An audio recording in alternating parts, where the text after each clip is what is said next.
som regel gjør det ganske bra, ja, for du bør ikke bruke store ord, det er bare stemmen din og kroppsholdningen din viser det at du bryr deg. Torgeir, alle søsken krangler i forskjellig grad. Men jeg merker jo som pappa at når det skjer, når det blir krangling i hjemmet mitt, så er det noe jeg ønsker å avslutte. Jeg vil helst ikke ha så mye av det.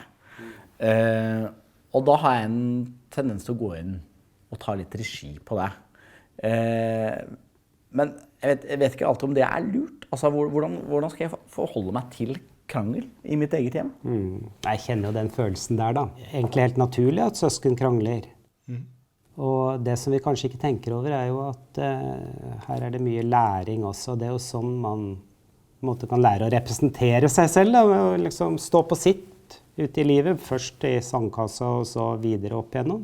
Så hvis du ikke får anledning til å trene på det hjemme, så mister du litt øvingsarena. Noen ganger så tenker jeg at jeg har noe å bidra med, eller at her kan jeg gå inn og lære dem et eller annet. Eller noen ganger så er det jo, så holder du på å kaste ting på hverandre. Altså jeg skjønner på en måte at situasjonen at er gått liksom... Du er jo pappa der hjemme, ikke sant? Så du kan jo ikke sitte og se på at ting skjærer seg helt. Nei, ikke sant? Da må man jo gripe inn. Altså jeg må ikke føle litt på det selv? Ja, du må kjenne litt etter, og jeg tror at veldig mange foreldre innerst inne vet litt når tida er for dem, men greia er det at det kan hende hvis vi er sliten eller irritabel eller noe sånt, så griper vi inn for det vi tåler ikke selv. Vi har lyst på fred og ro. Ja, men er det greit? For noen ganger så har jeg bare lyst på fred og ro. Jeg kjenner meg igjen i det. Ja, klart det er greit. Ikke det der, ja. Bare du er litt bevisst på hva er dette? Det er jeg som trenger fred og ro. Og da tar du ansvar for det selv. Du legger det ikke på barna som... Ja, så bør jeg tenke noe spesielt før jeg går inn i det? Før jeg liksom griper fatt? Du kan jo tenke at du skal vise at du bryr deg, og at du skal prøve å forstå hver enkelt av barna i det her, om det er 2 eller 3, og hva er det som skjer. Ja. Ikke som en sannhet som ligger mellom dem, men hva er det Petter er opptatt av, og hva er det Pernille er opptatt av? Altså, tenk at nå skal jeg komme inn som en raus person, for ofte går jeg mer inn som en general.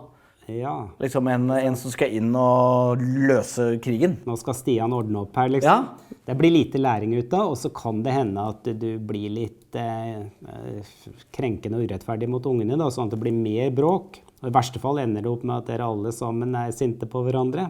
Så du ikke går inn og er veldig hissig selv fordi du er irritert på dem, det blir sjelden bra. Prøve å være rolig og opptatt av å finne ut hvor de er hen.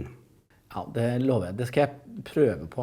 Men jeg tør ikke å love at jeg får det til hver gang. For det er jo veldig mye følelser Ja, vi har en huskeregel om at hvis du klarer det 1 av 3 ganger, så skal du ha grunn til å føle deg fornøyd med deg selv, da.